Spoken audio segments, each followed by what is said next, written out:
اللہ سبحانہ و تعالیٰ کا بہت شکر اور کرم ہے کہ اللہ تعالیٰ نے وقت کو پیدا کیا اور مختلف مہینوں کو مختلف فضیلت دی، مختلف دنوں اور راتوں کو مختلف دنوں اور راتوں میں فضیلت دی، تاکہ ہم ایک نئی موٹیویشن کے ساتھ، ایک نئی انتھوزیازم کے ساتھ اپنی زندگی میں عبادات کی لذت کو دوبارہ پا سکیں اور اپنے رب کو راضی کر سکیں اور اپنی اصل زندگی کے لیے کچھ آگے بھیج سکیں۔ اور جو لوگ لیگ کر رہے تھے اور ڈی موٹیویٹڈ تھے، ان کو نئی موٹیویشن ملے کہ وہ کچھ مزید کرنے کی جستجو رکھیں اور اصل زندگی کے لیے کچھ بھیج سکیں، کیونکہ اصل زندگی کے بارے میں انسان کیا کہے گا؟ یقول یا لیتنی قدمت لی حیاتی، ہائے کاش میں اپنی زندگی کے لیے کچھ بھیج دیتا۔ اس زندگی کی تو وہ زندگی سمجھ رہا ہی نہیں ہوگا، اصل آخرت کی زندگی کو وہ کیا ہوگا کہ یہ اصل زندگی ہے۔ قرآن کی جو آخری آیت نازل ہوئی نا قرآن میں، وہ یہ نہیں تھے کہ الیوم اکملت لکم دینکم، نہیں، بلکہ یہ والی آیت تھی جس میں اللہ تعالیٰ فرماتے ہیں اعوذ باللہ من الشیطان الرجیم یا ایھا الذین آمنوا اتقوا اللہ ولتنظر نفس ما قدمت لغد، اے لوگوں جو ایمان لائے ہو اللہ کا تقوی اختیار کرو اور دیکھ لو کہ تم نے کل کے لیے کیا بھیجا ہے۔ تو یہ جو مہینے رمضان کا مہینہ آتا ہے، ابھی جو کچھ بہترین ایام ہماری زندگی میں آنے لگے ہیں، یہ اس لیے ہے کہ ہم واقعتاً اپنے کل کے لیے کچھ بھیج سکیں۔ لیکن انفارچونیٹلی اکثر مسلمان زیادہ عمل کیوں نہیں کر سکتے؟ کیونکہ نمبر 1 از ان کو اس کی فضیلت کا پتہ نہیں ہوتا، اور سیکنڈلی ان کو پتہ ہی نہیں ہوتا کہ کون سا مہینہ انٹر ہونے لگا ہے، اور وہ تو بس ایک دے گو ود دا فلو۔ اگر میں آپ سے سوال کروں کہ کون سا سب سے بہترین مہینہ ہے جس میں اللہ سبحانہ و تعالیٰ کو روزے رکھنا سب سے پسند ہے رمضان کے بعد، تو ہم کنفیوز ہو جائیں گے شاید۔ کچھ لوگ کہیں گے شاید شعبان کا مہینہ، کیونکہ رمضان سے پہلے آتا ہے، رسول اللہ صلی اللہ علیہ وسلم اکثر اس میں روزے رکھا کرتے تھے کثرت کے ساتھ۔ کچھ کہیں گے شاید شوال کا مہینہ، کیونکہ اس میں آتا ہے کہ جو شخص شوال کے 6 روزے رکھے گا آفٹر رمضان، اس کو پورے سال کے روزے رکھنے کا ثواب ملے گا۔ لیکن the right answer is it is شہر اللہ محرم، اللہ سبحانہ و تعالیٰ کا جو مہینہ ہے محرم، اس میں اللہ تعالیٰ کو رمضان کے بعد سب سے بہترین اور سب سے پسندیدہ ہے کہ لوگ اس میں روزے رکھیں۔ تو رمضان میں تو ایک ماحول ہوتا ہے، ایک انوائرمنٹ ہوتا ہے، لوگ تراویح پڑھے ہوتے ہیں، لوگ سحری افطاری کے لیے تیاری کر رہے ہوتے ہیں، مسجد میں رش بھر جاتا ہے۔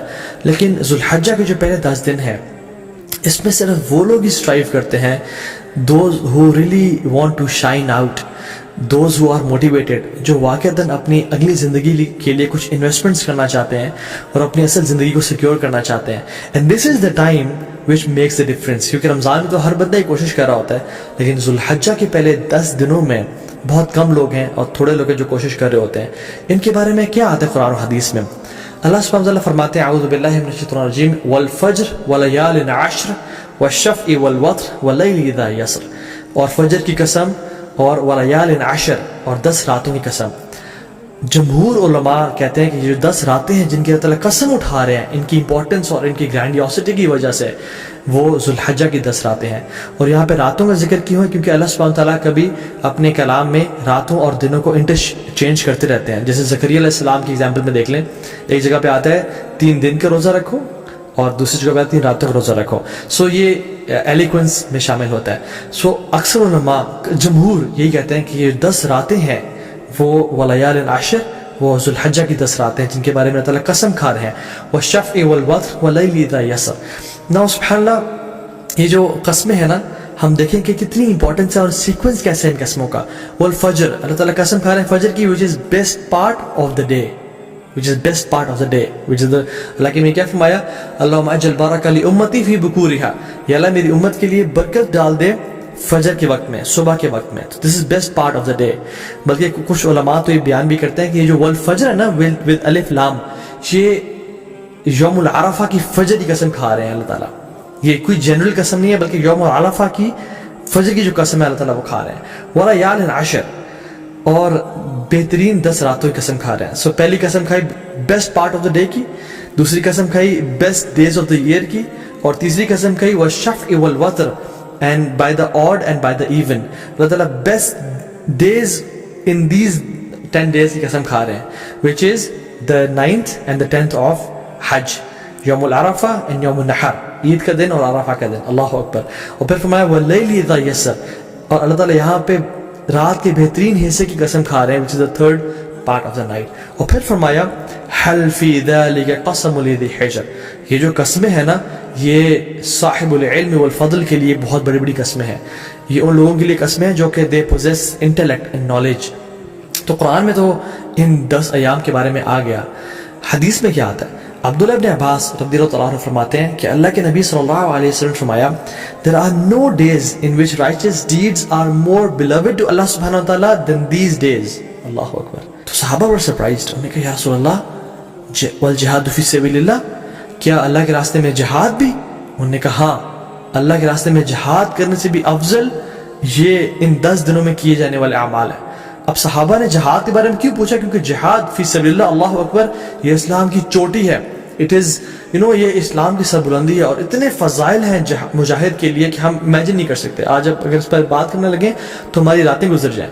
لیکن صحابہ سرپرائز کہ جہاد سے بھی زیادہ؟ انہوں نے کہا جی جہاد سے بھی زیادہ. لیکن ایک ایکسیپشن دی کہ جو مجاہد، جو شخص جو اسٹرائیو کرنے والا ہے، وہ اپنے مال اور اپنے نفس کے ساتھ جائے اور اپنے تمام مال کو بھی لگا دے اور اپنی جان کو بھی قربان کر دے اور کسی کے ساتھ نہ لوٹے، تو اس سے بہتر کوئی نہیں ہو سکتا. لیکن اس کے بعد جو اللہ تعالیٰ کو بہترین اعمال ہیں، پسند ہیں، وہ کون سے ہیں؟ جو ان 10 دنوں میں کیے جاتے ہیں. عبداللہ بن عباس نے یہ روایت کو نقل کیا. اب ان کا کیا رد عمل تھا، ان کا کیا ایٹیٹیوڈ تھا ان 10 دنوں کے حوالے سے؟ سلف صالحین فرماتے ہیں کہ عبداللہ بن عباس 10 دنوں میں بالکل غائب ہو جایا کرتے تھے. You cannot find عبداللہ ابن عباس in streets and market places. وہ اپنے آپ کو ڈیڈیکیٹ کر لیتے to صلاح، ذکر، عبادات، تحلیل و تکبیر و تحمید اور تمام نیک اعمال کے لیے. ایک اور حدیث میں آتا ہے اللہ نے فرمایا کہ there are no days in which righteous deeds are more beloved to Allah subhanahu wa ta'ala than in these 10 days. So recite a great deal of تحلیل و تکبیر و تحمید. تو کثرت کے ساتھ تم ان دنوں میں کیا کرو؟ تحلیل لا الہ الا اللہ پڑھو، و تکبیر اللہ اکبر پڑھو، و تحمید الحمدللہ پڑھو، and of course سبحان اللہ as well. تو کثرت کے ساتھ ان کا ذکر کرو. ان دنوں کی امپورٹنس کیوں ہے؟ سم آف دی علماء سے کہ اللہ سبحانہ تعالیٰ نے عرفہ کے دن الیوم اکملت لکم دینکم واتممت علیکم نعمتی ورضیت لکم الاسلام دینا، عرفہ کے دن اسلام کو کمپلیٹ کیا اور مکمل کیا. اور ان 10 دنوں میں اللہ اکبر تمام اسلام کے ارکان اکٹھے ہو جاتے ہیں. التوحید، شہادتین، لا الہ الا اللہ محمد رسول اللہ، جو شخص پڑھنا چاہے پڑھے، اور لبیک اللہم لبیک لبیک لا شریک لک لبیک. انسان اللہ کی توحید کا اقرار کر رہا ہوتا ہے، نمازیں پڑھ رہا ہوتا ہے، حج کر رہا ہوتا ہے. انسان چاہے تو زکوٰۃ دے سکتا ہے ان مہینوں میں اور روزے رکھ سکتا ہے. تو تمام ارکان اسلام ان 10 دنوں میں اکٹھے کر لیے جاتے ہیں.